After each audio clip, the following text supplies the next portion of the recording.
ముఖ్యమంత్రి రేవంత్ రెడ్డి సంగారెడ్డిలో పర్యటించారు. ఈ సందర్భంగా ఆయన పలు ప్రాజెక్టులను ప్రారంభించడంతో పాటు అభివృద్ధి పనులకు శంకుస్థాపన చేయనున్నారు.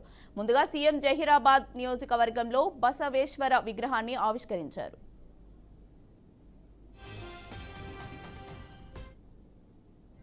మనమందరం కలిసి విశ్వగురు బసవేశ్వరరెడ్డి విగ్రహావిష్కరణ ఒక స్ఫూర్తిని సామాజిక న్యాయాన్ని అందించే కాంగ్రెస్ పార్టీ ముఖ్యంగా శ్రీ రాహుల్ గాంధీ గారు కన్యాకుమారి నుంచి కశ్మీర్ వరకు చేసిన పాదయాత్రలో 150 రోజులు 4000 కిలోమీటర్లు ప్రతిరోజు ప్రజలను కలుస్తూ మమేకమవుతూ ప్రతి సందర్భంలో బసవన్న ఇచ్చిన సూచనలు బసవేశ్వరుడు ఇచ్చిన ఆదేశాలను వారు ఆ కాలంలోనే సామాజిక న్యాయం చేసి వివిధ సామాజిక వర్గాలకు చట్టసభలలో ప్రజా నిర్ణయాలలో ఏ విధంగా భాగస్వామ్యం కల్పించిండో వారిని స్ఫూర్తిగా తీసుకొని జనగణనలో కులగణన చెయ్యాలి. ఇది బసవేశ్వరుడి సందేశం అని రాహుల్ గాంధీ గారు చెప్పడం జరిగింది. ఈరోజు కాంగ్రెస్ పార్టీ రాహుల్ గాంధీ గారు అమలు చేయదలుచుకున్న సామాజిక న్యాయానికి ఆనాడే పునాదులు వేసి ఆ తర్వాత తరాలు జ్యోతిరావు పూలే, డాక్టర్ బాబాసాహెబ్ అంబేద్కర్ సరసన బసవేశ్వరుడు నిలబడి ఈరోజు ఈ దేశం యొక్క నిర్మాణానికి వారిచ్చిన సూచనలు వారి సందేశమే ఈరోజు మన ఇందిరమ్మ రాజ్యానికి మన ప్రభుత్వ పరిపాలనకు ఒక సూచికగా భావిస్తూ వారి సందేశాన్ని తీసుకొని మన ప్రభుత్వం ఈరోజు సంక్షేమ పథకాలు అమలు చేయడమే కాకుండా సామాజిక న్యాయాన్ని ఈరోజు అందించాలన్న లక్ష్యంతో పనిచేస్తున్నాం. నాకు ముఖ్యమంత్రిగా బసవేశ్వరుడి విగ్రహావిష్కరణ వారి జయంతి సందర్భంగా కూడా నేను రవీంద్ర భారతిలో మిమ్మల్ని అందరినీ కలుసుకోవడం జరిగింది. వారి స్ఫూర్తిని మనం చర్చించుకోవడం జరిగింది. భవిష్యత్తులో కూడా మన ప్రభుత్వం తప్పకుండా బసవేశ్వరుడి సూచనలను వారి ఇచ్చిన సందేశాన్ని తీసుకొని ముందుకు వెళ్తుందని తెలియజేస్తూ మరొక్కసారి ఇంత అద్భుతమైన బసవేశ్వరుడి విశ్వగురు బసవేశ్వరుడి విగ్రహాన్ని ఆవిష్కరించిన ప్రతి ఒక్కరికి మనస్ఫూర్తిగా అభినందనలు తెలియజేస్తూ మీ అందరి దగ్గర సెలవు తీసుకుంటున్నా.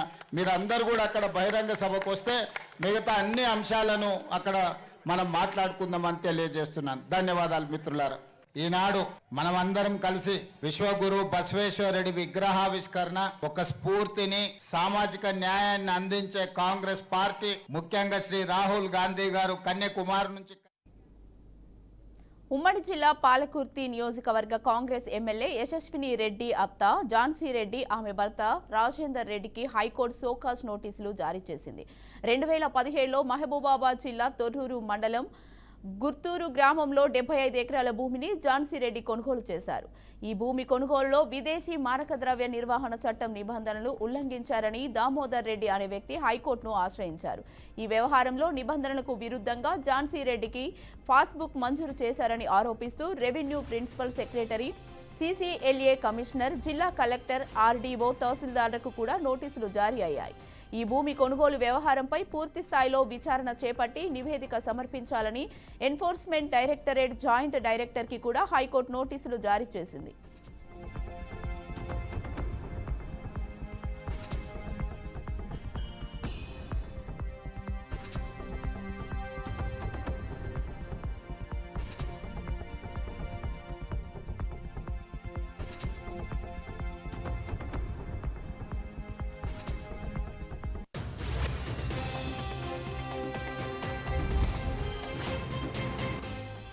అనకాపల్లి జిల్లా టీడీపీ మహానాడులో ఎమ్మెల్యే బండారు సత్యనారాయణ చేసిన వ్యాఖ్యలు ఇప్పుడు హాట్ టాపిక్ గా మారాయి.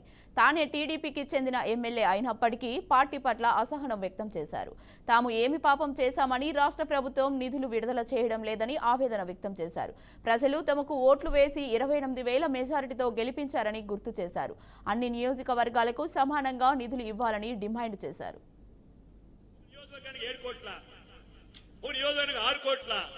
మాకు 3 కోట్ల మాకు రోడ్లు లేవా? మాకు ఇరిగేషన్ ప్రాజెక్టులు లేవా? మేము మమ్మల్ని ప్రజలు ఎన్నుకోలేదా? చెప్పండి మినిస్టర్తో కూడా. దయచేసి నేను రిక్వెస్ట్ చేస్తున్నాను, మాకు సమానంగా ఇవ్వండి. మాకే ఇప్పుడు మున్సిపాలిటీలు లేవు, మాకు జీఎంసీలు లేవు.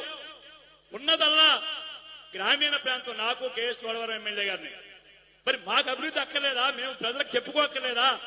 మేము ప్రజలకు జవాబుదారు కాదా? దయించి మహానాడు ద్వారా సరే నేను అధ్యక్షురాని మహానాడిని సమానంగా ఇవ్వండి. ఇస్తే ఒకరికి 7 కోట్ల, ఒకరికి 3 కోట్ల. మీకు చెప్పిన తర్వాత కూడా, మీతో ప్లానింగ్ బోర్డులో మాట్లాడిన తర్వాత కూడా ఇరిగేషన్ లో నాకు వచ్చింది 2 కోట్లండి, మీకు వచ్చింది 6-5 కోట్లండి. ఎవరు చెప్పుకోవాలి నా బాధ? ఇది పార్టీ వేదిక కనుక చెప్తున్నాను, ప్రెస్ మీట్ పెట్టి చెప్పలేను నేను. మరి ఈ బాధ ఎవరు చెప్పుకోవాలి? మీకే చెప్పుకోవాలా? ప్లానింగ్ బోర్డు చేయంగా మీకు చెప్పాలా, జిల్లా మంత్రిగా ఆమె చెప్పాలా? దయించి నేను కోరేది, వివక్ష చేయకండి, మా ప్రజలకు అన్యాయం చేయకండి, మాకు సమానంగా ఇవ్వండి. ఎందుకు మమ్మల్ని 3 కోట్లు 2 కోట్లు తగ్గిస్తున్నారు? మీ 28,000 మెజార్టీ మేము గెలిచామే, మేము ప్రజలకు జవాబుదారమే. అందుచేత ఈ మహానాడు ద్వారా నేను జిల్లా అధ్యక్షుడు కోరుతున్నాను, మీరు వచ్చారు మన మహానాడికి, మా ఆవేదన వ్యధ విన్నారు. ఒక పక్క షుగర్ ఫ్యాక్టరీ మూసేస్తున్నాం, దాన్ని ఆధునీకరణ చేయాలా. 3 నియోజకవర్గాలు ఆధారపడి ఉన్నాయి. దయించి నేను తాతయ్య బాబు గారి ద్వారా, జిల్లా అధ్యక్షుడు ద్వారా నేను 2 మంత్రుల్ని కోరుతున్నాను. లేదు కదా, ఒక 3 ఏళ్ళు 4 ఏళ్ళలో ఈ 4కి ఏమో క్రాప్ హాలిడే అని చెప్పి అనౌన్స్ చేయండి. పార్వతీపురం మన్యం జిల్లాలో నిర్మాణంలో ఉన్న ఎస్బీఐ ఏటీఎం దగ్గర నిర్లక్ష్యం ఓ ఘోర ప్రమాదానికి దారితీసింది. గుమ్మ లక్ష్మీపురం పట్టణంలో నిర్మాణంలో ఉన్న ఎస్బీఐ ఏటీఎం వద్ద సిబ్బంది నిర్లక్ష్యం వల్ల ఎర్త్ వైర్ను బయటకు విడిచిపెట్టారు. దీంతో ఆ ప్రాంతంలో నిలిచిన నీటిలోకి విద్యుత్ ప్రవహించింది. ఈ సమయంలో అటుగా వెళ్తున్న ఒక ఆవు విద్యుత్ షాక్కు గురై మృతి చెందింది. ప్రమాద సమయంలో ఆ దారిలో ప్రజలు లేకపోవడం వల్ల పెద్ద ప్రమాదం తప్పినట్లు స్థానికులు తెలిపారు.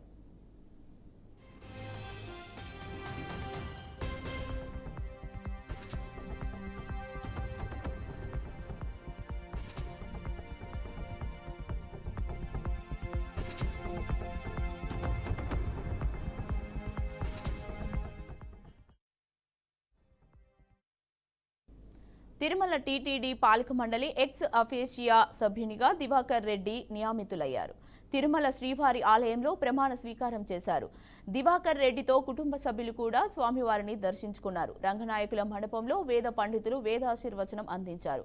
అదనపు ఈవో వెంకయ్య చౌదరి ఆయన చేత ప్రమాణ స్వీకారం చేయించారు. అనంతరం దివాకర్ రెడ్డికి శ్రీవారి చిత్రపటం, తీర్థ ప్రసాదాలను అందజేశారు. అనంతరం శ్రీ వెంకటేశ్వర స్వామివారి దయతో ఈ పదవి లభించిందని, భక్తులకి మెరుగైన సేవలు అందించేందుకు కృషి చేస్తానని దివాకర్ రెడ్డి హామీ ఇచ్చారు. గౌరవనీయులు ముఖ్యమంత్రి శ్రీ నారా చంద్రబాబు నాయుడు గారు, మన యువ నాయకుడు ఐటీ శాఖ మంత్రి నారా లోకేష్ గారు ఇంత పెద్ద పదవి నాకు ఇవ్వటం చాలా సంతోషంగా ఉంది. మొన్న టీటీడీ బోర్డు టుడా చైర్మన్గా ప్రమాణ స్వీకారం చేసి ఈరోజు టీటీడీ ఎక్స్ అఫీషియో బోర్డు మెంబర్గా ప్రమాణ స్వీకారం చేయడం నాకు ఎన్నో జన్మల అదృష్టంగా భావిస్తున్నాను.